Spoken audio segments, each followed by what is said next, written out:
কোনো প্রশিক্ষিত ঘোড়া নয়, বুনো ঘোড়া নিয়ে অস্ট্রেলিয়ার এক প্রান্ত থেকে অন্য প্রান্তে পাড়ি জমিয়েছেন যুক্তরাষ্ট্রের অশ্বারোহী জিন জ্যাগুলা। অস্ট্রেলিয়ার পর্যটক কিংবা সাধারণ মানুষ এক প্রান্ত থেকে অপর প্রান্তে ভ্রমণ করতে সাধারণ গাড়ি বেছে নেন, কিন্তু ২৫ বছর বয়সী জ্যাগুলা বেছে নিয়েছেন ব্রাম্বি প্রজাতির ঘোড়াকে। এই নারী অশ্বারোহী ফ্যাবলের পিঠে চেপে ২০২৫ সালের ২০ মে যাত্রা শুরু করেন। দীর্ঘ ৮ মাস প্রতিকূল পরিবেশে ঘোড়াটিকে নিয়ে পাড়ি দেন দীর্ঘ পথ। অস্ট্রেলিয়ার প্রাকৃতিক পরিবেশে ঘুরে বেড়ায় এসব ঘোড়া। এগুলোকে ওয়ার্ল্ড হর্স অফ অস্ট্রেলিয়া নামে ডাকা হয়।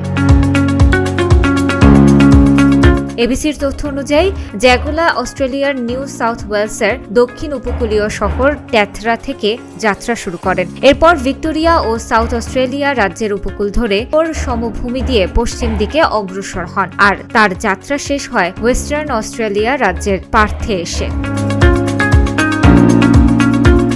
যুক্তরাষ্ট্রের পেনসিলভেনিয়ার এই তরুণী বলেন, আমি সবসময় ফ্যাবলের সুস্থতাকে প্রাধান্য দিয়েছি পুরো যাত্রায়। প্রতি ১ ঘন্টা ঘোড়সাওয়ারের পর আমরা ১০ মিনিট করে বিরতি নিতাম। তাছাড়া দিনের প্রায় ৪ ভাগের ১ ভাগ সময় আমি হেঁটেছি।